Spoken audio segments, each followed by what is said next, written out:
Alors, c'est pas ça, c'est ça. Ok. Alors, je t'explique un petit peu comment nous allons travailler.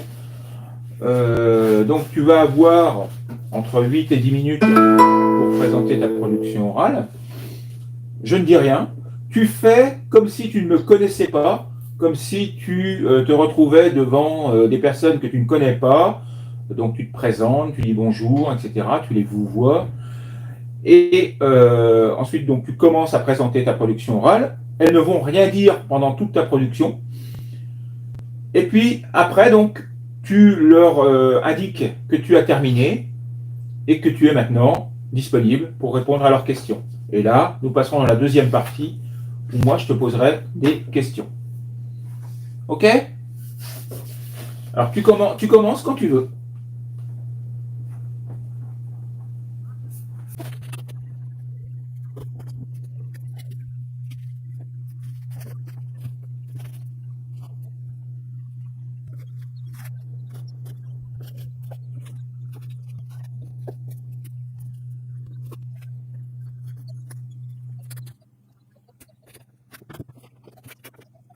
Réduite dans les écoles. Est-ce que les profs doivent utiliser les écrans à l'école?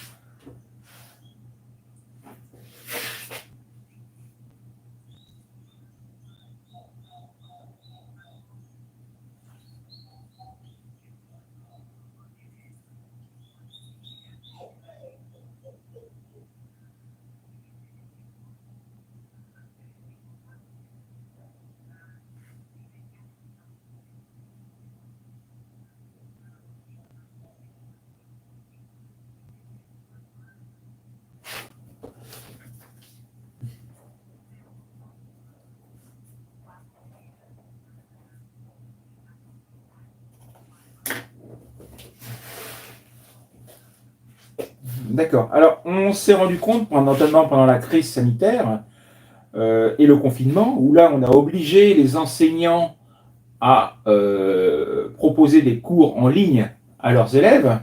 On s'est rendu compte que beaucoup d'enseignants n'étaient pas capables de le faire parce qu'ils ne maîtrisaient pas eux-mêmes les nouvelles technologies. Est-ce que ça devrait être obligatoire pour les profs de se former aux nouvelles technologies?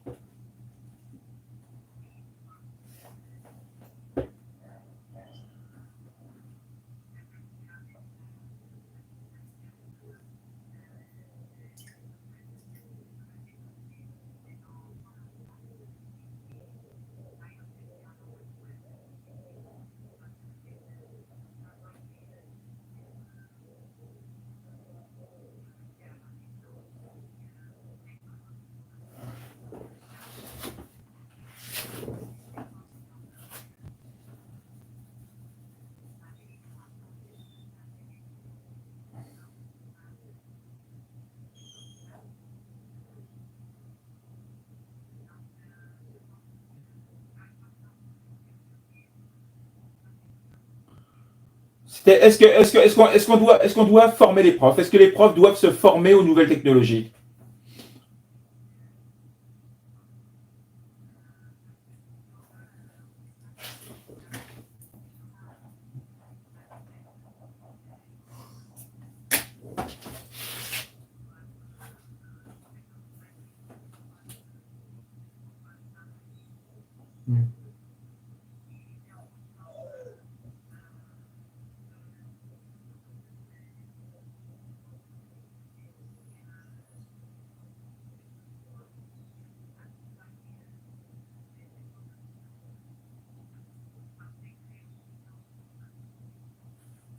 Ok, ok. Merci. Est-ce que vous pensez que les réseaux sociaux représentent un danger pour la jeunesse ou plutôt quelque chose de positif et d'important?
Mhm.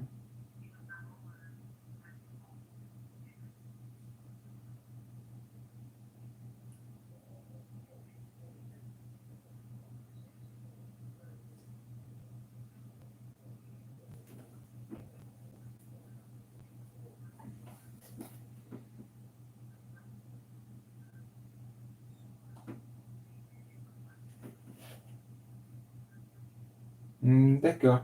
Euh, il développe depuis quelques mois, on en parle partout, de ChatGPT. Qu'est-ce que vous en pensez de ChatGPT? Le ChatGPT, l'application d'intelligence artificielle qui permet. Qu'est-ce que vous pensez de cette arrivée de l'intelligence artificielle là, qui fait le travail à notre place?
Ok. Alors, une question peut-être un peu plus personnelle. À quel âge vous estimez qu'un enfant devrait avoir un téléphone portable?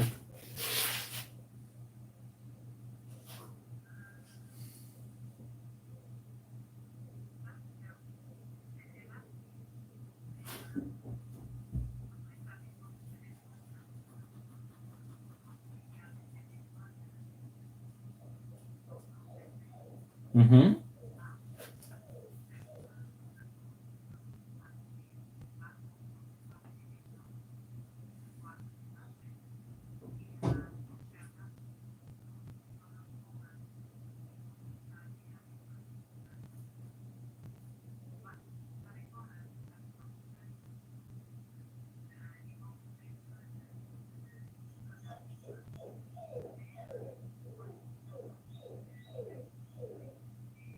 Oui.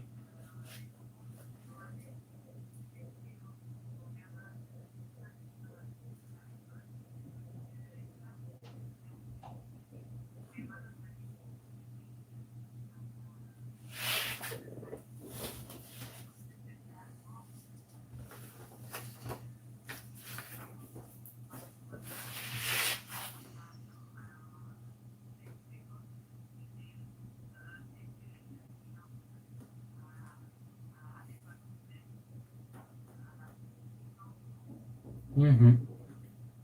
Ok. Ok.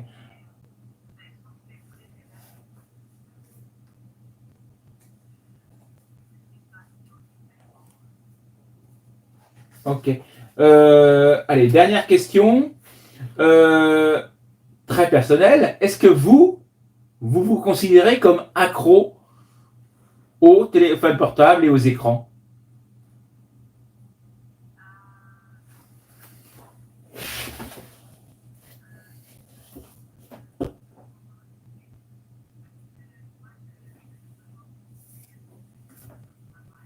Mhm.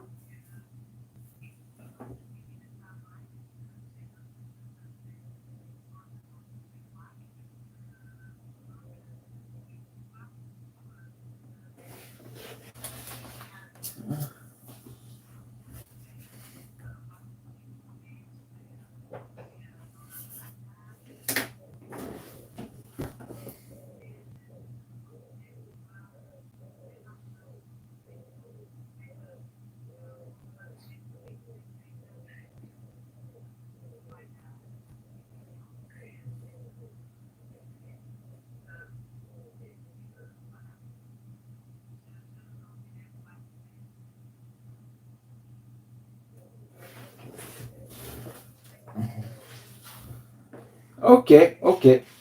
Bah, merci beaucoup. Merci beaucoup. Alors là, donc, la production orale serait terminée avec les examinateurs, donc ils laisseraient tranquille. On va continuer encore 5-10 minutes. Je vais revenir un petit peu sur ta production orale. Au niveau de l'introduction, tu t'es trompé au niveau de l'ordre des choses que tu m'as proposées. C'est-à-dire qu'en fait, tu m'as proposé le plan avant de m'expliquer le sujet. Tu m'as dit, on va voir les problèmes, les conséquences et les solutions, mais sans me dire le problème de quoi. C'est-à-dire que c'est seulement après que tu as dit que le sujet, c'était les écrans. Donc il faut que ce soit la première chose dont tu parles, c'est la contextualisation, l'importance des écrans. Donc tu présentes le sujet, les écrans, et c'est seulement ensuite que tu proposes la problématique et le plan. Ok? Donc tu as inversé les différentes parties dans l'introduction.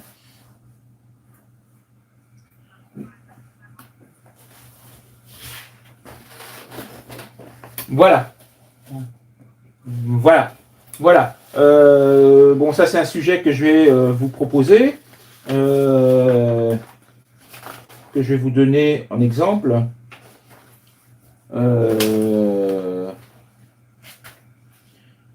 Donc j'ai dit, moi, bonjour madame, bonjour monsieur, je m'appelle Nicolas, je suis italien, et je vais maintenant vous présenter mon monologue sur le sujet que je viens de tirer au sort. Et là, la contextualisation, de nombreux médecins ou psychologues nous mettent en garde sur les dangers que peuvent représenter les écrans, notamment pour les plus jeunes. En outre, la crise sanitaire que nous avons vécue a totalement bouleversé le monde du travail. Nous pouvons donc nous demander si les écrans représentent un danger pour notre société. Donc tu vois, j'ai présenté le sujet et là, je présente le plan. Mais il faut que tu présentes le problème, ensuite la problématique et ensuite le plan. Toujours dans cet ordre-là. Toujours dans cet ordre-là. Au niveau méthodologique, qu'est-ce que j'ai vu d'autre? Tu as utilisé à plusieurs reprises le pronom je. Tu dois l'utiliser uniquement dans la conclusion. Tu dois l'utiliser uniquement dans la conclusion. Ça, c'est la méthodologie aussi. Et puis, alors, au niveau du développement, tu donnes trop d'exemples. C'est-à-dire que tu devrais te limiter à 3 exemples, 3 problèmes, 3 conséquences, 3 solutions, juste 3, mais les développer plus. C'est-à-dire que tu m'as donné une dizaine de conséquences, tu n'as pas besoin, tu m'en donnes 3, tu choisis celles qui te semblent les plus intéressantes, les plus importantes, et tu les développes. Ça t'évite de donner, on a l'impression que tu donnes une succession de conséquences, mais sans jamais les expliquer en fait.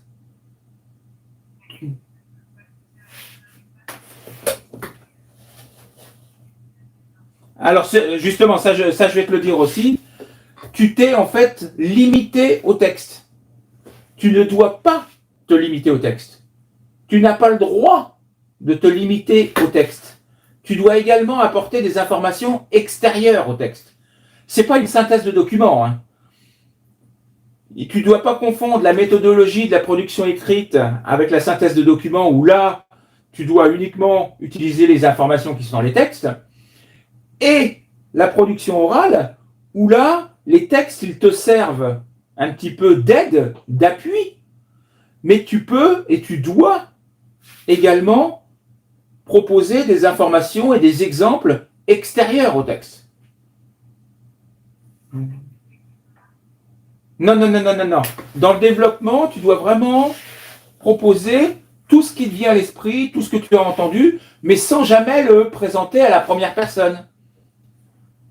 C'est-à-dire que tu ne dois pas dire je, tu dois dire les élèves, les parents, les professeurs, etc. font ceci, devraient faire cela. Donc il faut vraiment que tu présentes les arguments à la troisième personne du pluriel, les élèves, les professeurs, les parents, et donc proposer des conséquences, des solutions, etc. Donc, ne te limite pas au texte et limite-toi par contre au nombre d'arguments. C'est-à-dire que 3 problèmes, 3 conséquences, 3 solutions, c'est très très bien. Mais tu les développes. Tu donnes des exemples, tu proposes. Là, en fait, oui, tu m'as donné, je crois, une dizaine de conséquences, mais sans jamais en développer une. C'est-à-dire que tu m'as donné une liste. Tu m'as juste donné une liste de conséquences, et moi, j'aurais voulu que tu m'en donnes moins, mais que tu les développes. OK? Donc ça, c'est au niveau méthodologique. Au niveau linguistique, bon, tu as un bon niveau de langue générale. Hein. Il y a quelques erreurs qui reviennent régulièrement. Je crois que j'en avais déjà parlé pendant les cours, notamment le fait que tu répètes systématiquement le sujet. Tu dis les écrans, ils sont présents. Les Français, ils n'ont pas. Ça, tu le fais systématiquement. Supprime le il. Tu dis les écrans sont présents, les Français n'ont pas. Tu l'as fait très très souvent. Les enfants, ils veulent.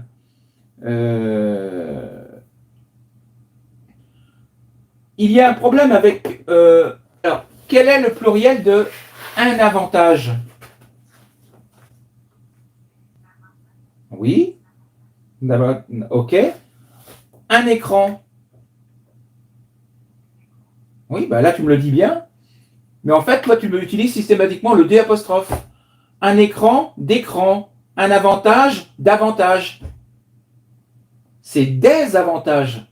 Des avantages. Tu m'as fait plusieurs fois l'erreur où tu m'as mis tu as mis comme pluriel, tu as mis le D apostrophe au lieu de mettre le D. Je pense que c'est le stress, c'est le.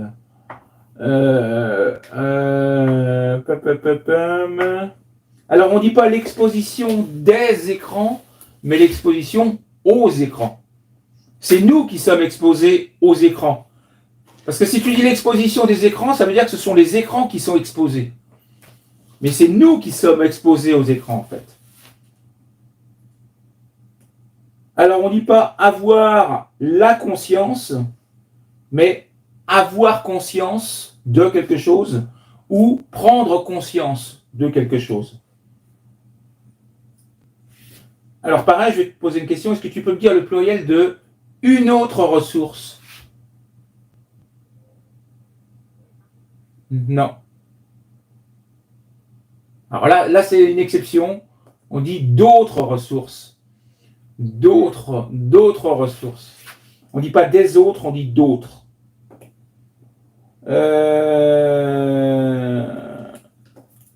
Quel temps tu mets après si? Après si, après le mot si. Si, je vais pas le dire. Si. Non, quel temps? Le verbe, tu vas le conjuguer à quel temps? Si. Alors maintenant, parle au futur. Tu vas dire comment? Si demain. Non. Tu dois pas. Alors quel temps tu utilises? Non. On parle du futur, mais on n'utilise pas le futur en français. Alors non, maintenant mets-le au. Mais utilise un autre temps. Je sors, c'est maintenant. Non. Faut pas utiliser le conditionnel non plus. Il faut utiliser l'imparfait. Si demain je sortais. On parle du futur, mais on utilise l'imparfait. Donc attention, c'est si plus imparfait en français.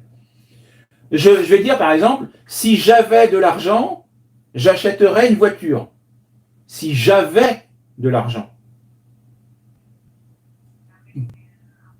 C'est de l'imparfait, mais on parle du futur en fait. Si demain j'avais de l'argent, si demain je gagnais au loto, tu vois, gagnais imparfait, alors que je parle du futur. Je sais, c'est pas logique, mais c'est comme ça. Donc avec si, on utilise l'imparfait. Si demain j'avais de l'argent ou je gagnais au loto, j'achèterais une voiture. Et là, après, dans la deuxième partie, tu utilises le conditionnel. Je reviendrai là-dessus lundi soir, pendant le cours. Si plus imparfait. Je vous ferai un petit cours de grammaire là-dessus, lundi soir pendant le cours. Et tu as refait une erreur également sur le pourtant que tu as utilisé à la portugaise. Donc, pourtant n'a pas le sens de... je ne sais plus comment ça, c'est por lo tanto ou por tanto en portugais. Donc, ça n'a pas le même sens. Donc, pourtant, ça a le sens de cependant, toutefois. Ouais, cependant. Donc, attention, ne l'utilise pas à... le por lo tanto ou por tanto portugais, tu vas le traduire par c'est pourquoi ou en conséquence. C'est pourquoi ou en conséquence.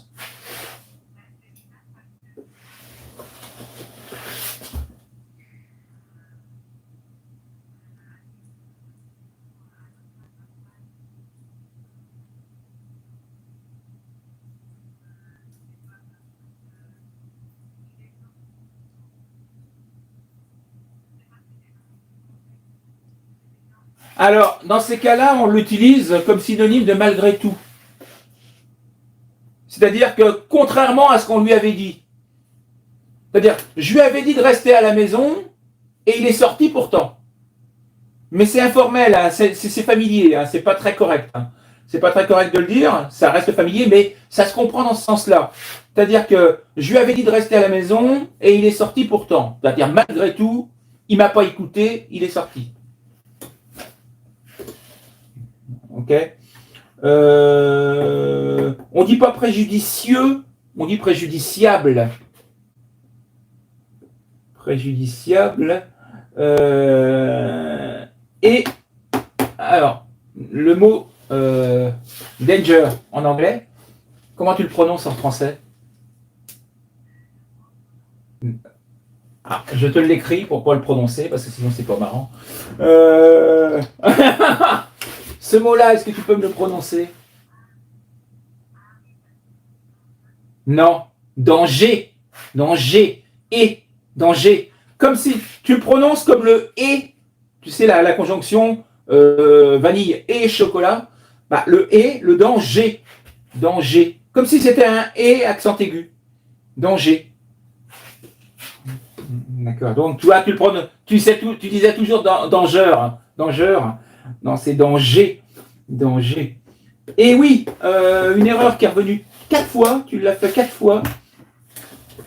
Les enfants, ils sont, par rapport aux écrans, ils sont avec le mot face.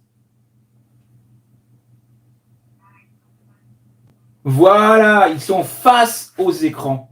Et toi, tu as dit en face aux écrans. C'est pas en face aux écrans, c'est face aux écrans. Faut enlever le en. Voilà, ils sont face aux écrans.